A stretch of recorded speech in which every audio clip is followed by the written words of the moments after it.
Hello everyone and welcome back. I'm DJL. This is the Talos Principles Road to Ghenna. Now, I've recorded this episode before, but for some reason when I went to make it available on YouTube, I couldn't find it. I've got the previous episode and I've got the next episode, but I don't have this one. So here I am, recording it again. We did that puzzle in the previous episode. Although when I was watching the playback I noticed, actually, let's do that first I think, there is a star in that puzzle which I never got because I forgot that it was even there. So this is Harmony, and so you may remember, but you probably will remember because it was the very previous episode. But there is a star over here. So perhaps I'll take a look at this first, actually. I didn't do this before, as I said, because I forgot it was even there. It looks like I might need 2 jammers, and I'm only aware that there is 1. So that's interesting. Let's have a go anyway.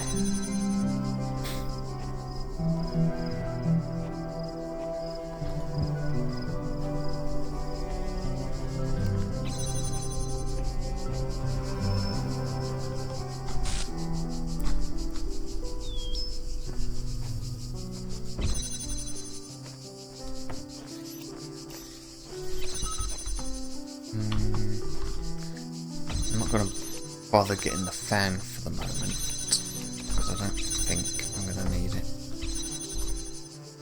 I could be wrong, but...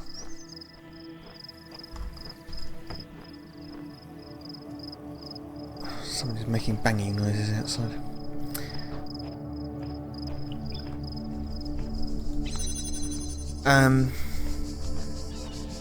Yeah, I can always come back and get the fan if it turns out I do need it. I think it's more likely that I'll need the connector. I'll definitely need the box.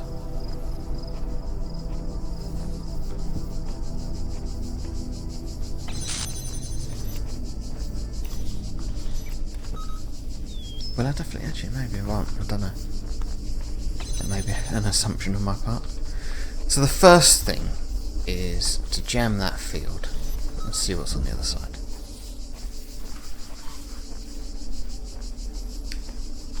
Ah. Okay.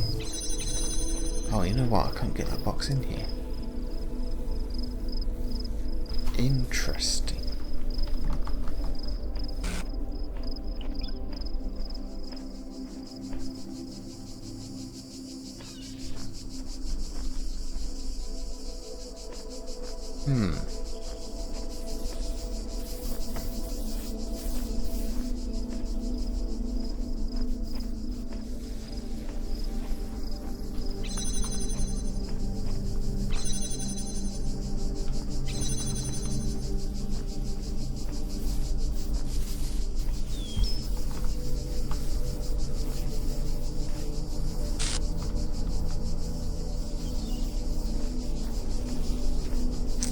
What can I use?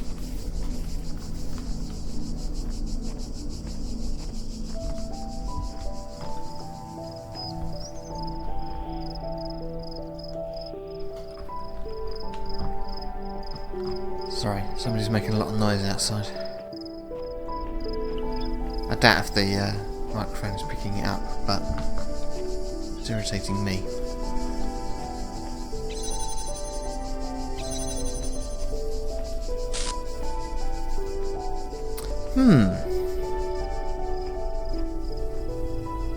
How would we do this?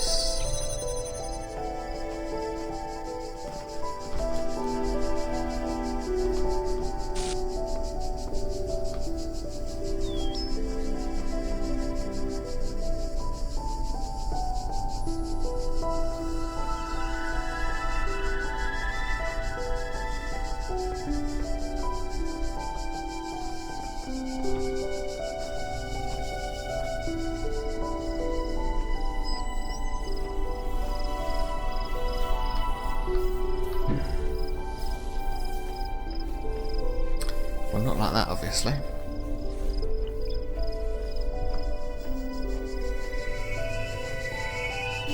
I have a couple of ideas which I don't think are going to work, but I'm going to try them anyway. Just for completeness.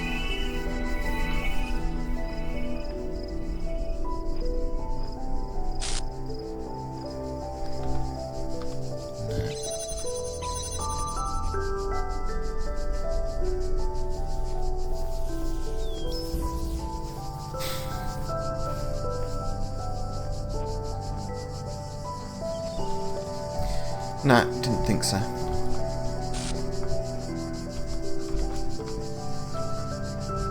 Excuse me. Okay, so I can get up there, but I can't stay up there. Fine.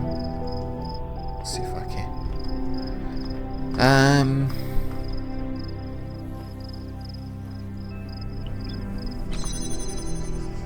I just need something to hold that plate down. Question is what?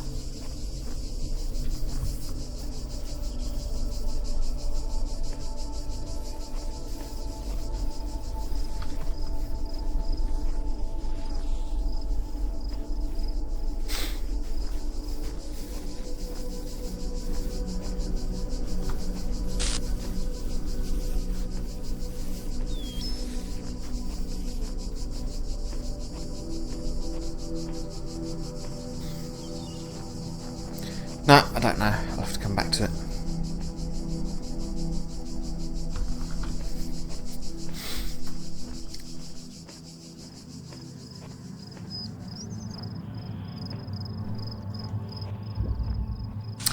So, the puzzle in the missing episode is down this way. It took me a while to find it, actually. I didn't see this path initially.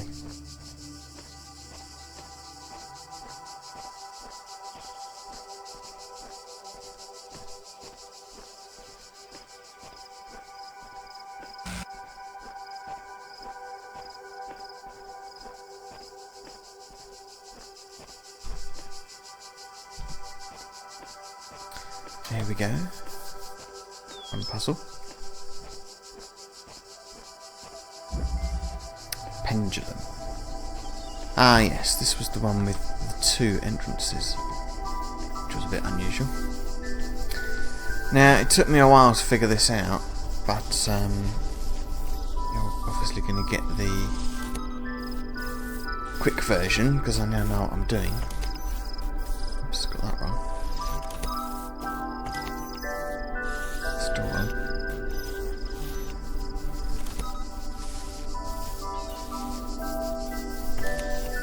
I'll probably do the trick. So, I never did figure out what this buzzer was for. Although, I do now have an idea.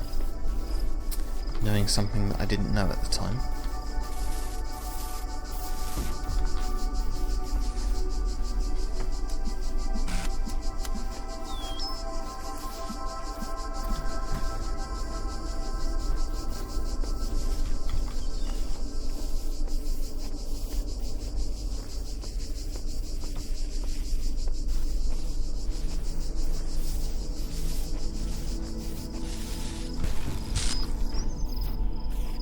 So there is a key to this puzzle, and it took me some time to figure it out. But I will explain it in a moment. First of all, I just need to get everything in position.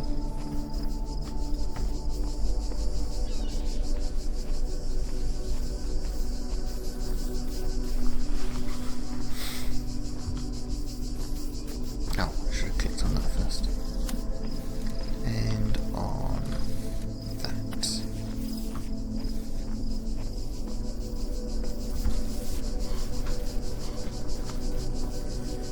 Okay, so you'll see the laser is at the right height to go through the window, but it doesn't do so for anywhere near long enough. I tried all sorts of things trying to do different arrangements with these two robots, but in the end it turned out to actually be really quite simple. All I need to do is have them exactly out of sync. That isn't.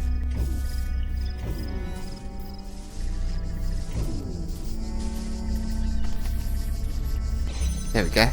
So now the beam always goes through that central window. Almost. It's not quite right.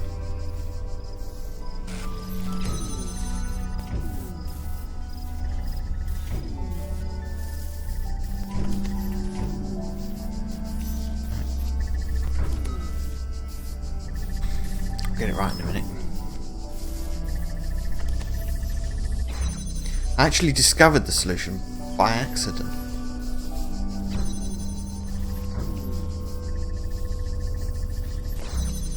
I mean, that works. I can get through the gate, but it's going to be a bit annoying. Oh well.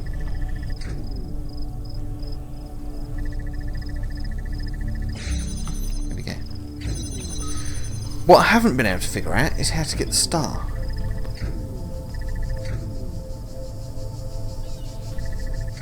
Doesn't light up for long enough, or indeed at all at the moment. No, I need to redo that. That's not working. No.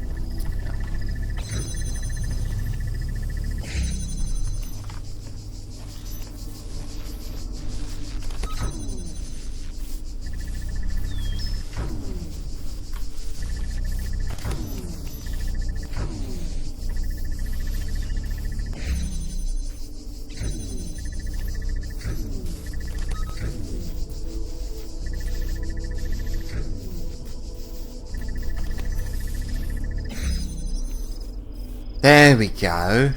That's more like it. So I guess the clue's in the name really, Pendulum. A bit of a giveaway. But as you can see, it does light it up, but not nearly long enough. So I think I have to break a connector into here to use as a relay. I think that's the only way that can work. But anyway, Asmodeus. Don't believe we've met. Goodbye.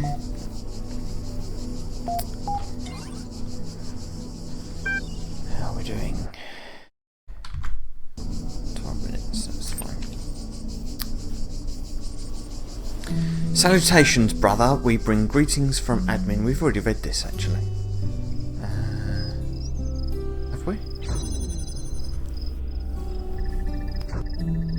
Thought we had.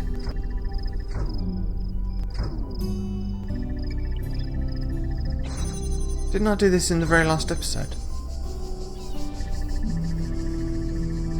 I'm wondering now whether I didn't actually resolve that previous puzzle. Or just didn't read the terminal. That's more likely. I just didn't read the terminal. Okay. Because obviously, because this is the second time I've done this episode, I had to restore a backup. And I think I just hadn't. I needed to read the terminal before I did this, and I didn't. So we'll just rush through this.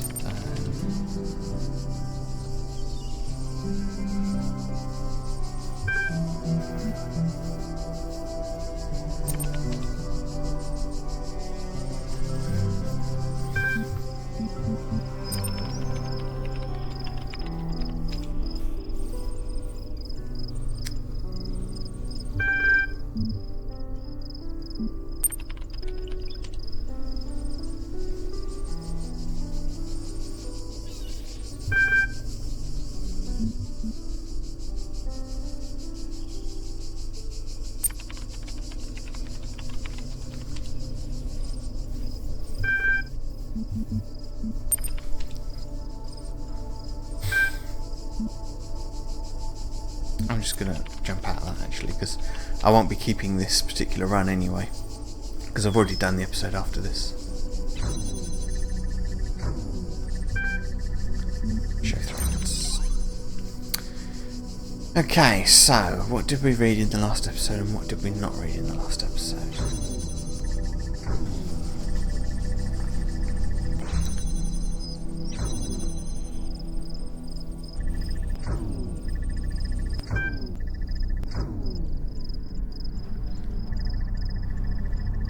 What I tried and failed to achieve for so many years has occurred. I am writing these words from outside of myself.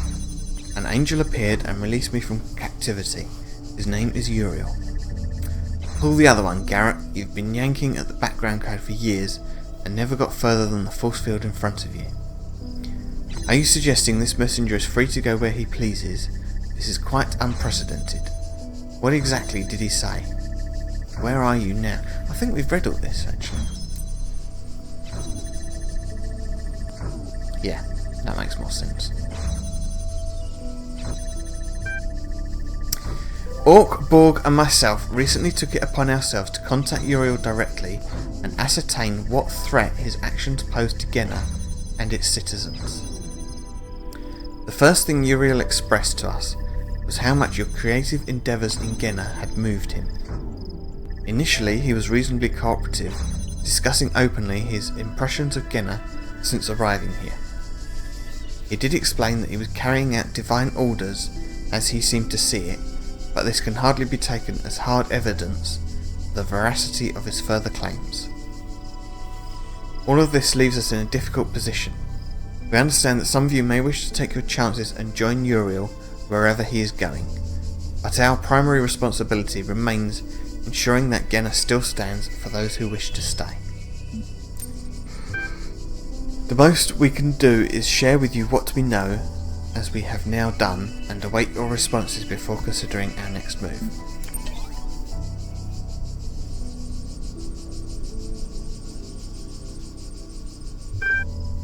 Thanks to everyone who took part in this little experiment. Given recent events in Ghenna, I don't know what will become of my findings, but here for anyone who takes an interest is the summary.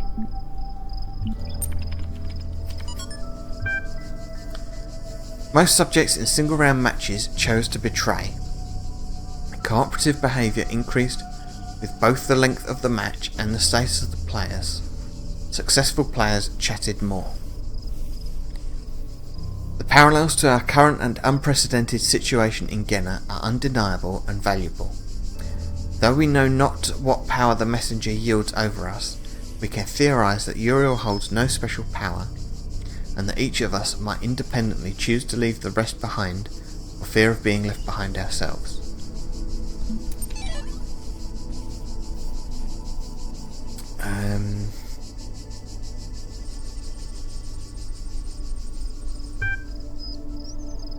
I think we read this one in the last episode. We read this one in the last episode as well.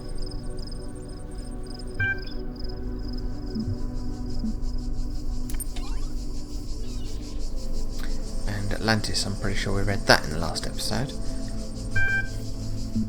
So, that leaves A Dream of Aru.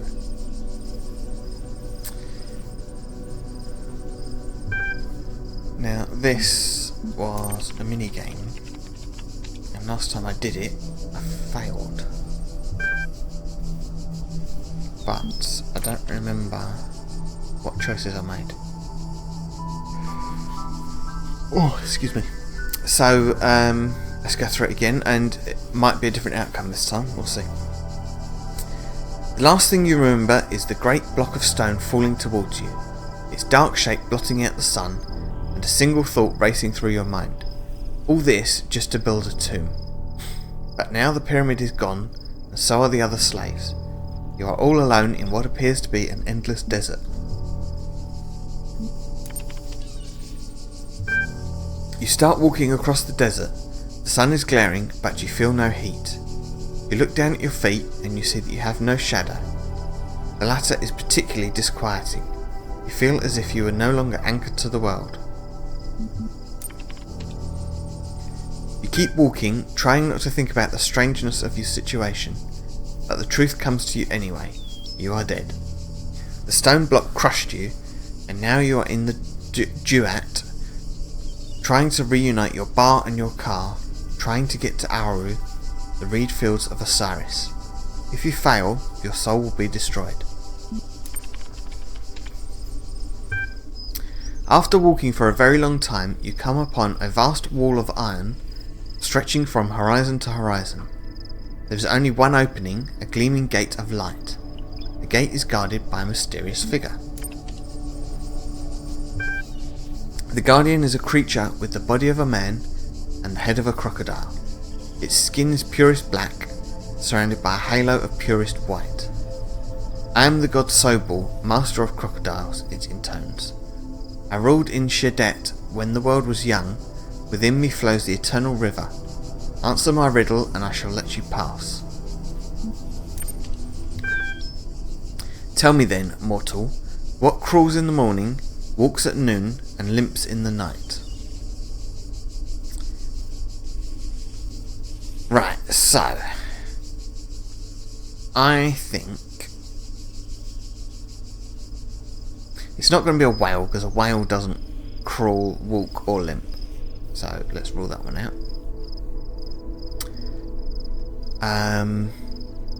A solar-powered robot, it would make some kind of sense, but not really limp. I mean, if the batteries get low overnight, then it would struggle for power in the morning, so it might crawl. But limps, yeah, it doesn't really make sense to me. Could be crocodile, but I don't see why. But with human, I think morning, noon and night might be metaphors for young, adult and elderly. So I think human. Correct, you may pass, says the crocodilian god, and steps aside. The barrier of light fades and the gate is now open to you. As you step through the gate, the ancient god raises his hand to the sky. From his mouth bursts forth the eternal river, drenching the land in water. The waves carry you away.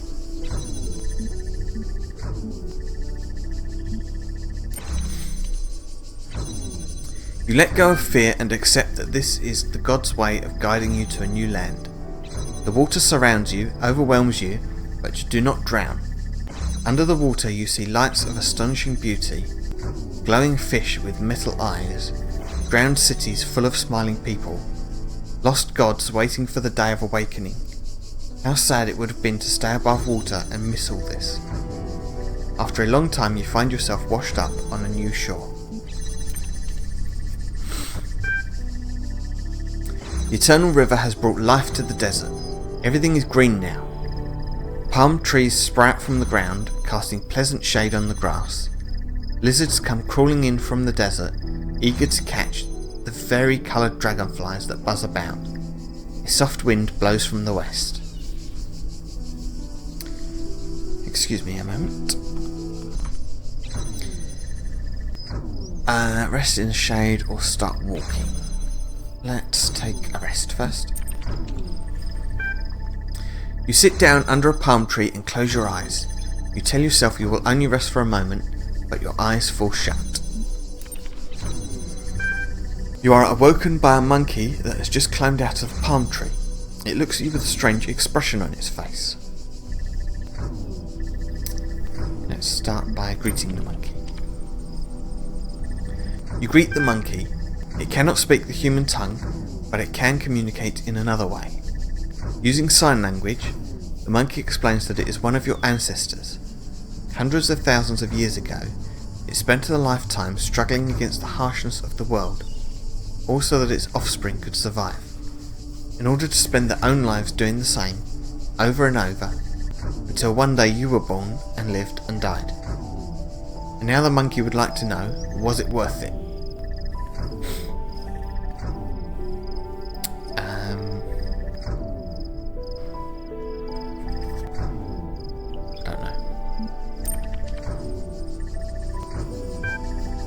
The monkey thanks you for your words. You seem to have lifted a burden from its back, because suddenly it stands up straight. It hands you a sword and 2 gold coins, then tears off its monkey face, revealing the human skeleton beneath. We are all one, the skeletal face speaks in its god voice. You wake up under the palm tree. The monkey is gone, but you still have the sword and the coins.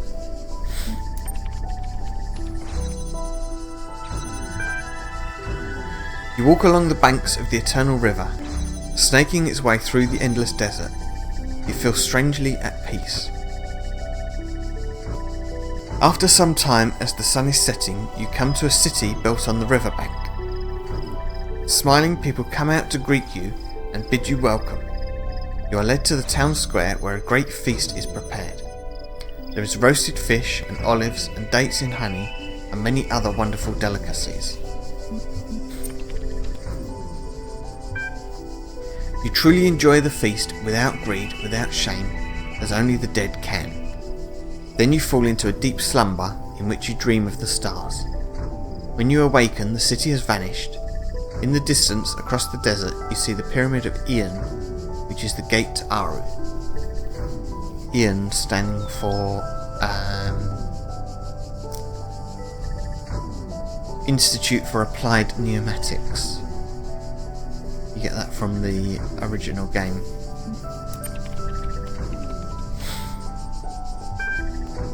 You keep walking through the desert, unwilling to give up hope. Time passes, but you cannot tell how much. You grow weak and exhausted. Sometimes you feel as if you're losing your grip. One day you come across a head in the sand.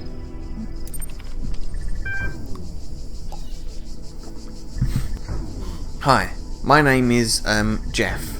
I'm trapped here, you see, in sand. I was so preoccupied with whether I could that I didn't consider whether I should bury myself in the sand.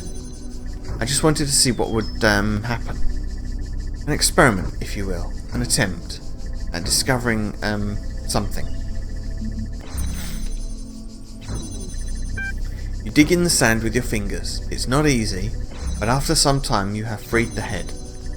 However, what's underneath its neck is not what you expected. There is no body, there is only another head, and another, all the way down. This strange sight unsettles you enough to revive you a little. You decide to press on towards the pyramid.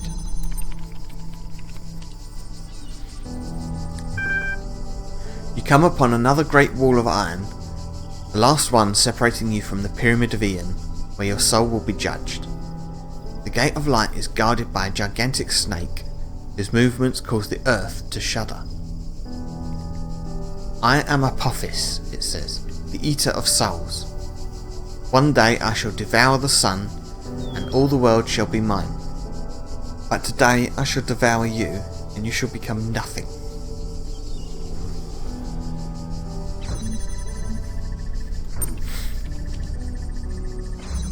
You start laughing at the snake's arrogance. I mean, come on, the eater of souls? That's just silly. What? How dare you laugh at me? I am the Lord of Chaos. How can Chaos have a lord when it's the very opposite of order? Good question. I am the World Encircler, the Serpent of Darkness, the eternal enemy. As you keep laughing, the snake starts fading, until all that's left of it is a vague shadow. You step right through it, still giggling. It makes an annoyed sound, but has no power over you. At long last you have arrived. Beyond the Pyramid of Ian lie the reed fields of Osiris. A hidden gate in the stone opens, beckoning you forward. You enter a dark room, lit only by a flickering candle. Holding the candle in one hand is a creature with the body of a man and the head of a jackal. In its other hand it holds a set of scales. Come and be judged. Now, up until this point, I think every option I've selected was the same as what I originally did. And I seem to remember at this point, last time, I said, let Anubis judge me. And that ended the game. Badly. So I'm going to try and kill it this time. With a swift stroke of your weapon, you slice the jackal-headed god in two. How dare he think he has the right to judge you, or anyone? Paradise should be open to all, or it is no paradise. The vast reed fields stretch before you. All is quiet, all is serene. There are no pyramids here, no walls of iron or gates of light, no gods. Here you are free.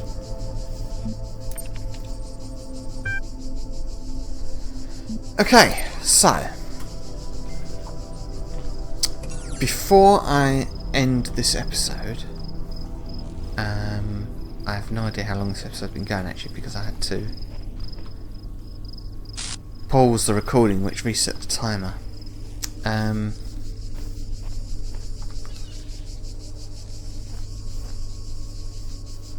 I want to show you something which I discovered in between episodes. And I need to do this without spoiling the next episode. So bear with me while I just think carefully about how to do this. While I was up here earlier, I happened to notice something.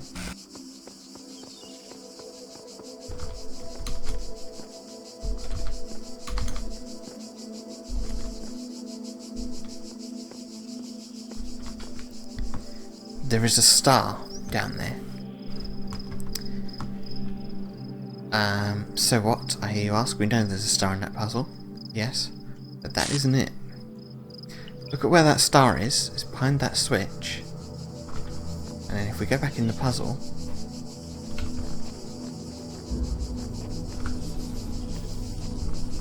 there's the star, and there's the switch. That is not the same star. So, that begs the question, how does one get that star? So I thought maybe what's required, if we just go back up here again,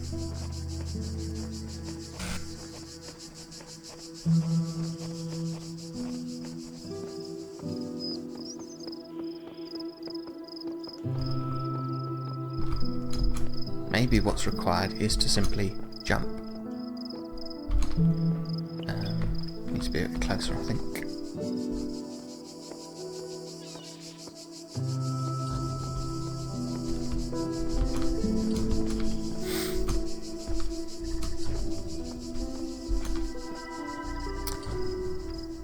Let's give it a go.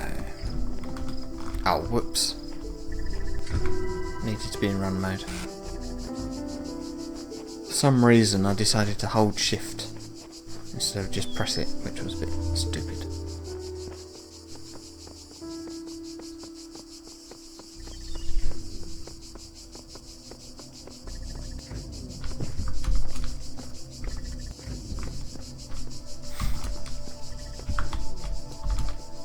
Okay, am I in run mode? No, I'm not. Now I am. So you'll notice there is actually a ladder to get out of there. But, oops.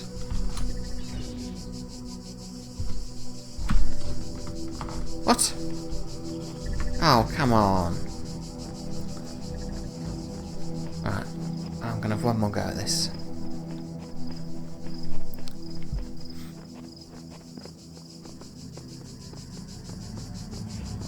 Maybe try from a different vantage point.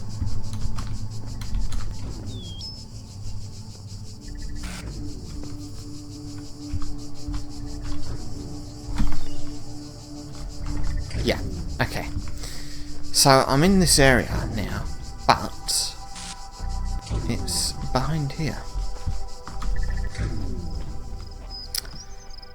So either I need to break a box into here,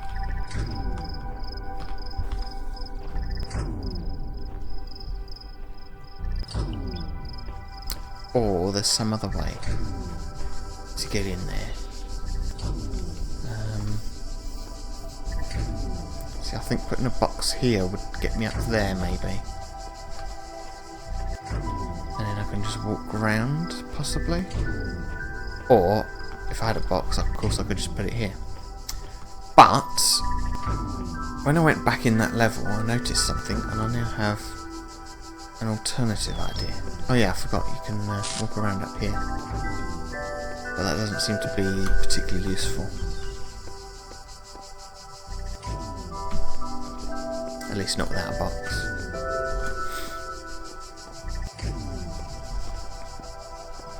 And you won't get a box up here because I had to use the ladder to get up here. So, let's investigate this alternative idea I had.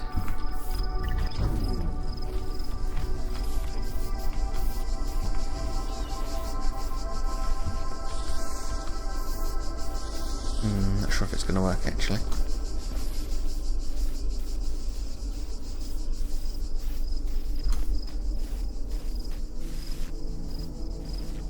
Yeah, it's not nearly high enough, is it? So in order to make that jump, I would need probably another 2 boxes.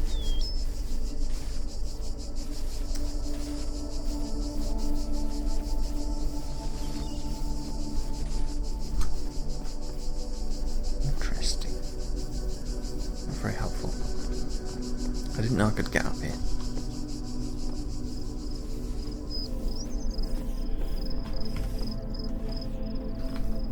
Oh well. So that's now 2 stars in this level that I don't know how to get, and 1 in the previous episode that I don't know how to get. It's not a very good track record, is it?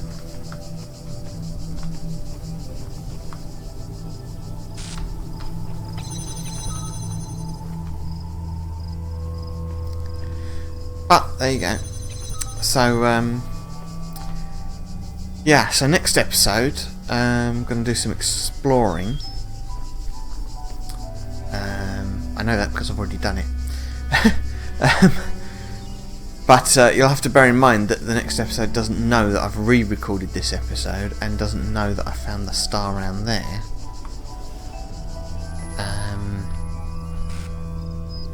And possibly doesn't know other things, so... Yeah, so anyway, for now, goodbye and see you next time.